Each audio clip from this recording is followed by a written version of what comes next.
Hi there. This is the Wisdom in Thy Youth audio show, an interfaith space for the rising generation and the young at heart who believe in God and in Jesus Christ. I am Lori Beard, your host. As a mother of 8 children, life coach, and youth enthusiast, I trust the rising generation's potential for greatness. Sebastian is an 11-year-old young man. Sebastian has many talents. He practices Falun Gong or Falun Dafa. Not only teaches you how to be a good person, but teaches you how to be a better person. And how have you become a better person, Sebastian? It revolves around 3 principles, such as truthfulness, compassion, and tolerance. Such as you shouldn't lie, even though you've done something wrong. You should just tell and admit it, and just not dwell on past mistakes. And on the compassion, even it's easy to be kind to someone when someone's kind to you, but it's even harder to be kind to someone when they're not kind to you. But Falun Gong teaches you, even though someone might be terrible to you, you need to show compassion to them. And even the meanest of the person might in the end actually be friends with you because of that. Has that been hard? Honestly speaking, it's hard for me to be nice to someone that's not. But the more I embrace these teachings, I try to do my best to be compassionate. So how about you? Is this easy or hard for you to do?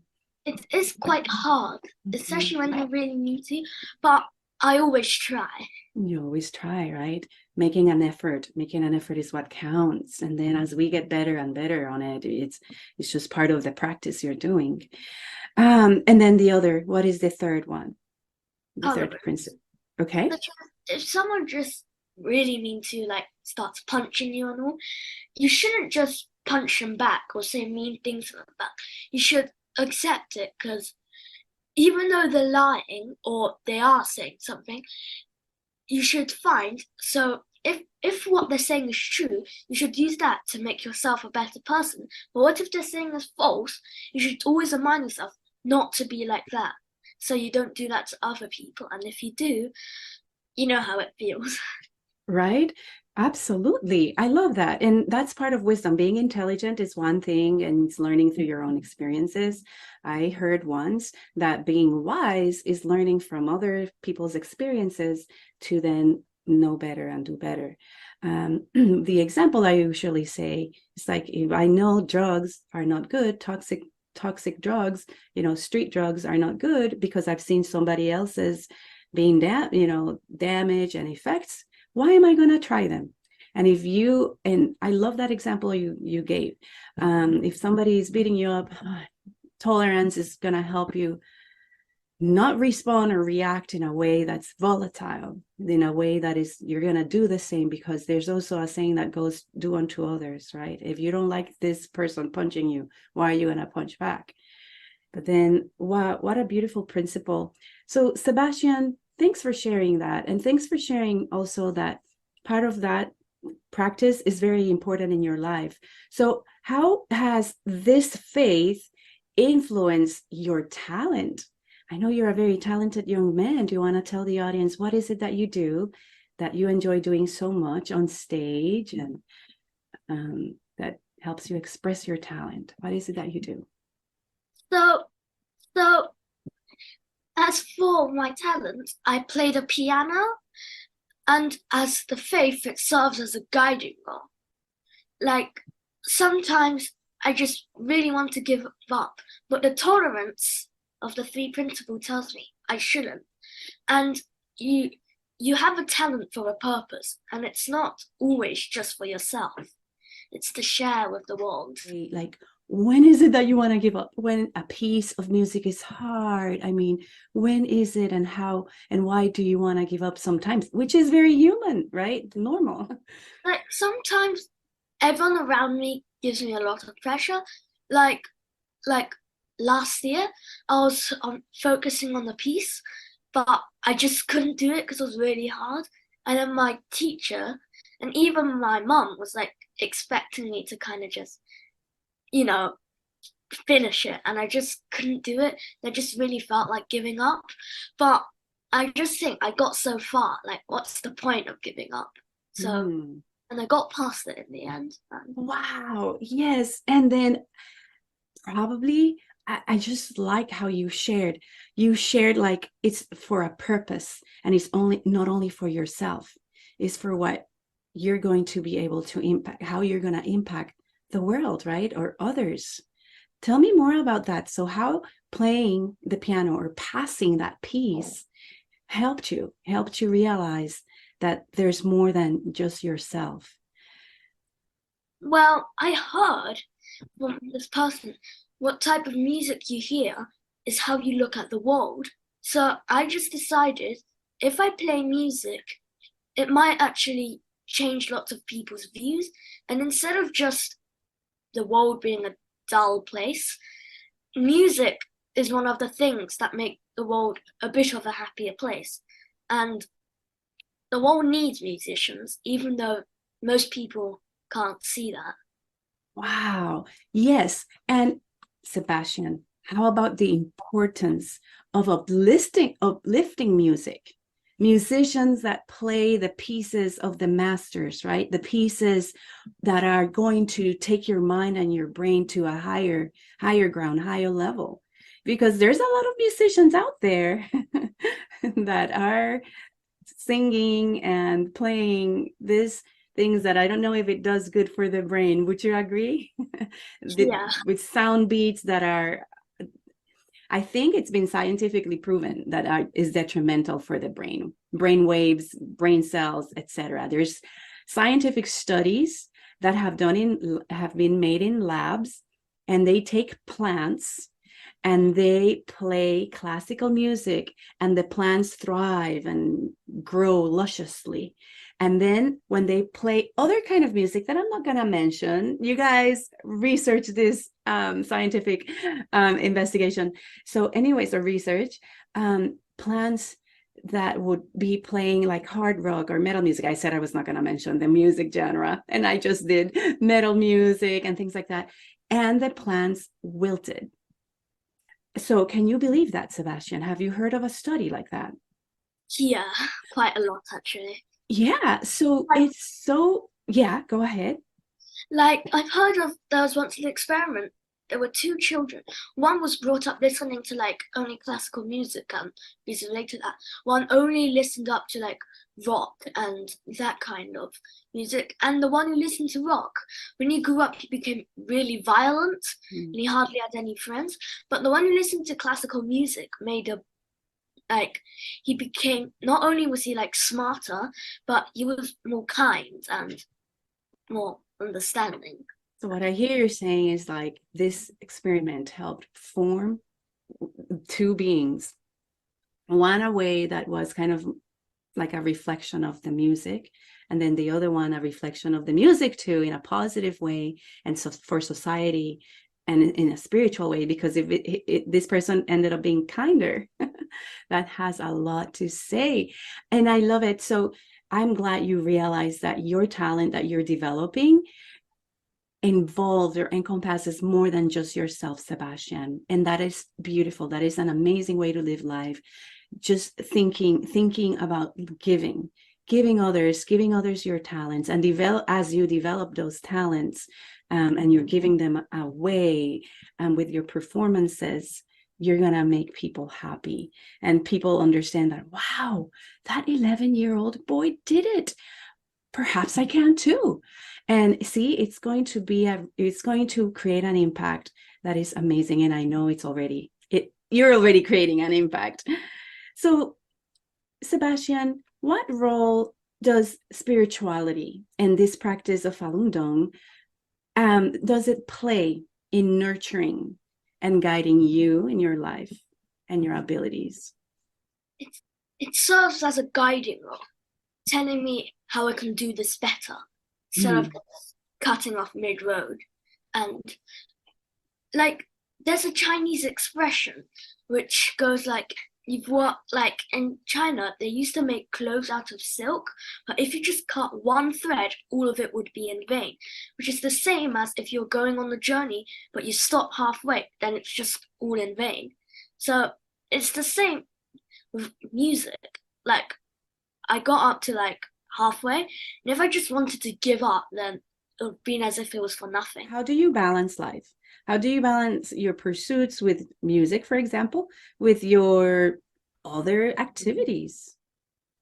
I try to balance them on a regular scale. So like I can't pursue one too much Mhm. or the others will drop.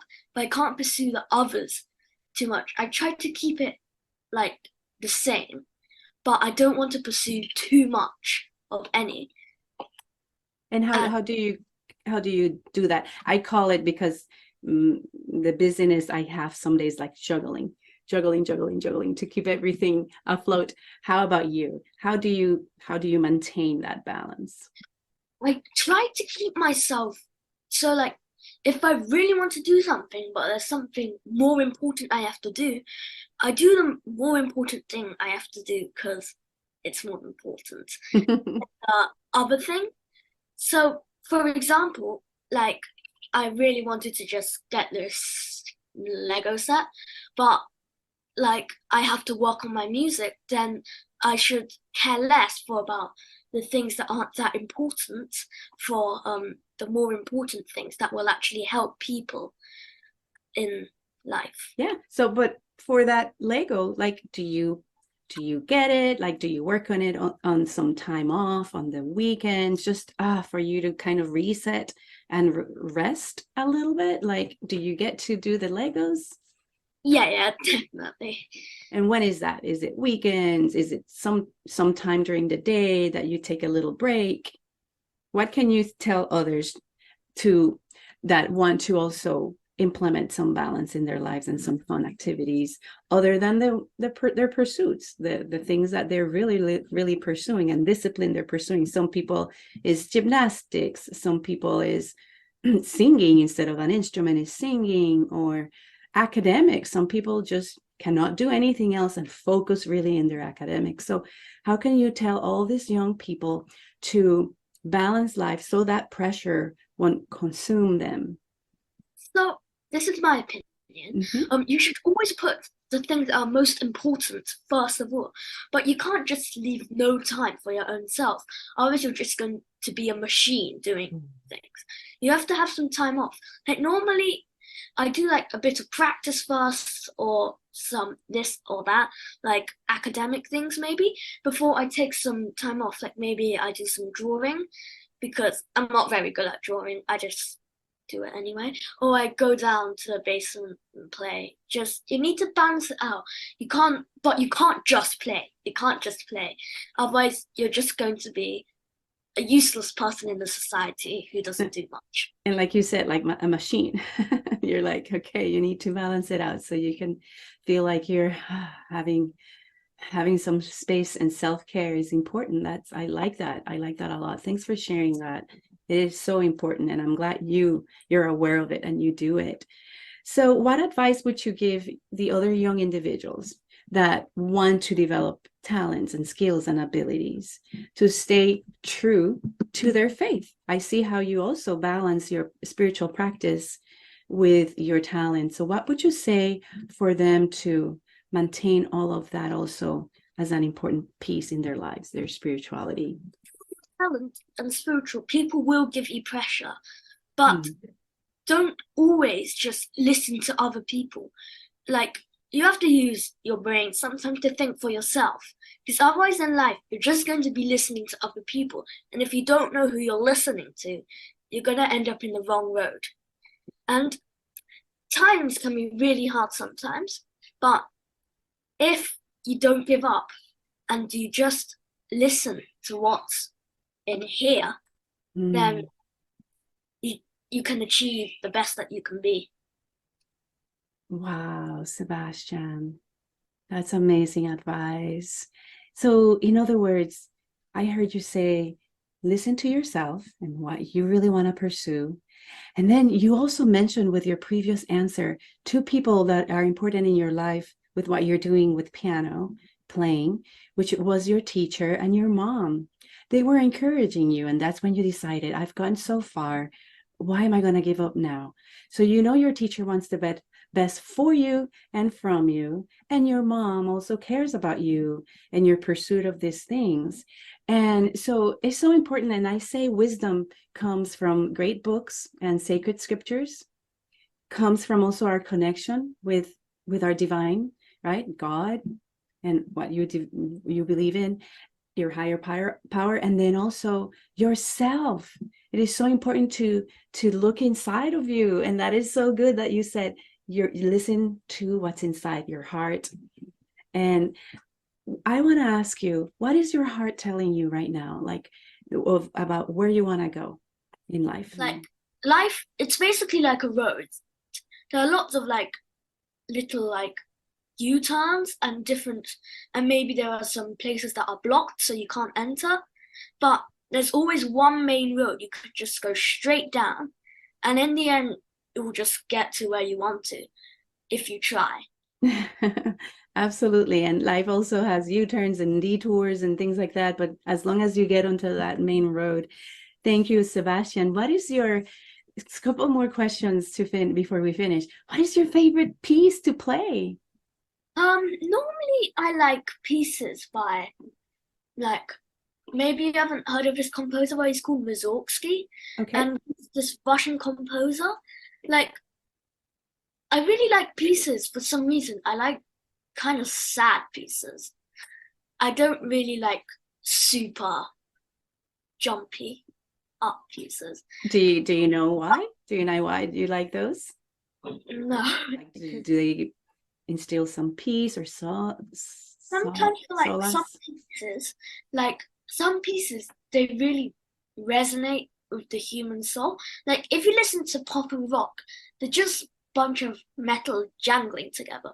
But if you listen to those actual composers, when they compose a piece, it's all sentiment. Everything's in there. It's not just something to the ears. It's something to everywhere of your body. It's to your brain, it's to your heart, it's to your understanding of this world. And that was like the mission of most composers, not only to bring us closer to music, but to bring us closer to nature and everything. And if you say like it does a lot to your brain, and it's also closer to yourself, right? It kind of sounds like you're getting closer to yourself if it taps into all the brain, your heart, I was going to say your soul. It looks like it's so profound what you shared. And I remember Natalia posted you playing Beethoven Rondo in a church or a cathedral. How was that experience? And it was for a charity, is that right? Yes, I think it was for a charity. It was from my school because it's a music school. So we had to go to the cathedral, Manchester Cathedral, to raise money for charity. So I just played in the cathedral. Like before the concert, I'm always very nervous. And I don't only play the piano, I play the cello. And I just had a concert yesterday with the cello. But yeah, sometimes before a concert, like I feel like if my brain's going to explode or something. But when you're playing, you just feel like you've got to do it well. There's people listening, and you've just got to do your best. Yes. And how do you let your jitters, like your nervousness out? Do you kind of jump? Do you have a routine to let all that energy out? Not really. I just sit back and relax. Just listen to the music that's around you at the moment, and don't worry too much about the audience. Pretend it's just like a practice without anyone around. That is fantastic. That's phenomenal. Sebastian, you've been a great guest. I know the audience out there, whether they're adults or youth, they're going to be inspired by you, by your talent, your way of living life, your lifestyle, your beliefs, your spirituality. Thank you so much for being here. And I wish you all the best in your endeavors, in your pursuit for continuing growing in your talents. And I appreciate so much you having this conversation with me. Thank you for listening to this transformative episode of the Wisdom in Thy Youth show. May the wisdom shared today resonate deeply within you. We invite you to stay connected with us by subscribing to the show, ensuring that you never miss a moment of inspiration and growth. Share this podcast with your loved ones, extending the ripple of wisdom to empower the youth in their pursuit of their true destinies. Together, let us continue to fuel this movement. Remember, the power of wisdom lies within you. Embrace it, live it, thrive with it. And until we meet again, stay inspired, stay curious, and may the wisdom of the ages and the Holy Scriptures guide your path.